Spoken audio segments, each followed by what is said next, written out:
Assalamualaikum warahmatullahi wabarakatuh. Alhamdulillahirabbil alamin wa binasta'in ala umuri wadin wassalatu wassalamu ala asrofil anbiya'i wal mursalin wa ala alihi washabihi ajmain. Assalatu wassalamu ala sayyidi ya rasulullah biyadi kullati latihadini. Alhamdulillah ala nikmatil islam wal iman wa kafa bima minima. Ini saya mau jawab Pak Kasion ya. Nah, sekarang ini kita lagi mau lunch di mana, di salah satu restoran yang cukup indah di Kintamani gitu. Ya, liburan perlu sob. Jadi alhamdulillah kalau kita sering berbagi itu ada aja rezeki gitu. Dan nanti saya bagikan momen-momen di Kintamani. Oke, assalamualaikum Pak, salam kenal Pak Ridwan. Minta solusinya, saya punya hutang pada LPD, pokok utang 278 juta. Terus 78 juta selama pandemi saya nggak bisa bayar sama sekali, dan saya dipanggil dan dikasih tahu bahwa pokok hutang saya menjadi 350 juta. Wah, ini bukan pokok hutang ini. Hutang pokok tetap 278 gitu. Kalau Anda udah nyicil, udah ngurangi, itu mengurangi hutangnya gitu. Saya kaget Pak, dia bilang utangmu dikumulasikan jadi sekian katanya, dan saya minta keringan tapi nggak ada tanggapan ya Pak, karena saya nggak ngerti hukum bang, gimana solusinya.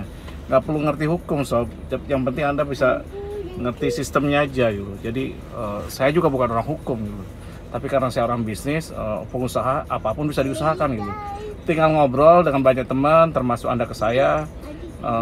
Ini join WA grup SKDA, lebih mudah. WA saya 0815575004 kali.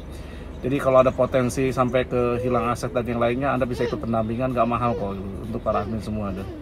Jadi intinya gini, tadi Anda udah bilang di awal, Anda sudah nggak bisa ngomong saya nggak bisa bayar gitu. Nah, itu keyakinan udah salah sob. Jadi hutang itu harus kita selesaikan. Saya tidak pernah nyarankan hutang tidak selesai gitu. Jadi harus ada keyakinan pertama di diri Anda. Pertama, Anda tobat riba, karena riba jangan dengan alasan apapun. Tobat riba, selesai, stop. Jangan pinjam ke bank berbunga lagi dan yang lainnya, itu menghilangkan berkah. Jadi rezekinya seret nantinya. Kedua, harus ada keyakinan untuk bisa lunasi gitu. Dengan cara apapun, Anda nggak yakin, mintanya pada Allah, pada Tuhan gitu. Jadi mintanya pada Tuhan. Kalau diri kita yang nggak ada apa-apanya. Saya juga sama, saya pasrahkan. Toh ternyata bisa selesai juga satu-satu gitu. Memang menyelesaikan riba itu, apalagi hutang seperti ini, gak semudah yang dipikirkan. Tapi banyak yang ajaib gitu. Bertahun-tahun gak selesai, didoakan barang oleh saya, ternyata apa? Lolos langsung, bless langsung laku asetnya, bukan hanya kecil lagi jual asetnya. Tadinya kecil, 2,5 besar, dan itu hutangnya bukan 1-2 M, 10 M kok, 10-15 M-an gitu. Selesai. Ya itu dia juga sama, berbuat sedekah dan yang lainnya bla bla bla gitu. Jadi ya, menyelesaikan masalah ini pertama tobat dulu, kedua Anda harus yakin utang ini Anda bisa selesaikan gitu. Udah gitu, ketiga doa sob, paling penting. Jadi Anda minta doa, berikan kemampuan untuk bisa menyelesaikannya gitu. Keempat, dorong dengan sedekah. 5, amalan-amalan baik yang lainnya gitu. Anda melakukan doanya simpel. Allahumma inna a'udzubika minal hamni wal hazani, ya Allah. Jauhkan kami ya Allah dari hutang, dari tekanan gudah gula dan gelisah ya Allah. Wa na'udzubika minal azzi wal kasal ya Allah. Dari sifat lemah dan malas ya Allah. Jadi kita kadang malas gitu. Itu paling utama. Jadi saya hutang jangan malas. Makanya kita doa, wa na'udzubika minal jubni wal buh, jadi sikap pelit dan pikir ya Allah. Makanya harus sedekah ya. Na'udzubika min ghalabati daini wa qahri rizal. Dari aku berlindung dari tekanan orang-orang dan juga hutang gitu. Nah, itu jadi tekanan orang-orang. Jadi tekniknya gitu. Jadi menyelesaikan hutang riba itu pertama kita selesaikan stresnya dulu gitu. Jadi kita menyelesaikan hutang ininya dulu, stresnya supaya nggak stres, minta berlindung pada Allah dari sifat itu gitu. Terus jangan lemah dan malas. Biasanya kan kita malas nggak mau nyelesain, susah gitu seolah-olah gitu. Terus ini mau mundur soalnya. Terus malas, jangan juga bahil sob, pikiran bahil dulu. Nah itu seperti itu. Jadi, berbagi di SKDA, ketika Anda jadi gabung SKDA, kayak gabung SKDA, 2 minggu Anda harus jadi harus bantu orang, saling berbagi tips dan trik dulu. Apapun yang dilakukan, kalau Anda nggak bisa berbagi dengan harta, Anda berbagi dengan ilmu. Kayak apa yang saya lakukan, saya dengan ilmu, apapun saya lakukan, yang penting saya bisa berbagi gitu. Karena itu apa? Ketika kita memudahkan seorang, kita akan dimudahkan oleh Allah juga. Terus tadi saya nggak bisa bayar 278 ini. Gimana cara negonya? Nggak perlu ngerti. Yang penting ini loh. Buatin pertama, negosiasi itu tidak bakal sukses. Ini teknisnya ya. Kalau tadi ada 2 cara, bumi dan langit. Bumi langitnya itu adalah kita berdoa dan yang lainnya dengan ikhtiar-ikhtiar.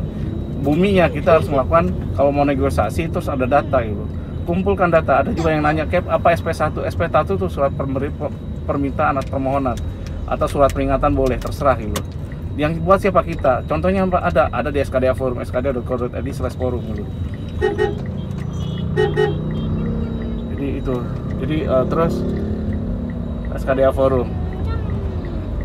Nah, terus jadi permintaannya apa di situ? Pertama, Anda minta payment history dari awal sampai akhir dulu. Kedua, outstanding dulu.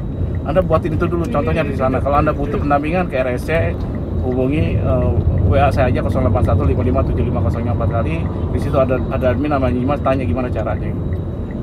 Jadi ada biaya, sedikit biaya ada gitu. Tapi intinya itu untuk admin dan untuk wakaf, sedekah wakaf gitu. Untuk wakaf Uber gitu. Supaya Anda bisa ini lagi. Dan 2/3 Uber pun, perusahaan Uber, usaha Uber itu untuk apa? Untuk buatin bantu Anda semua, dari bank wakaf, solusi riba bagi kita semua gitu.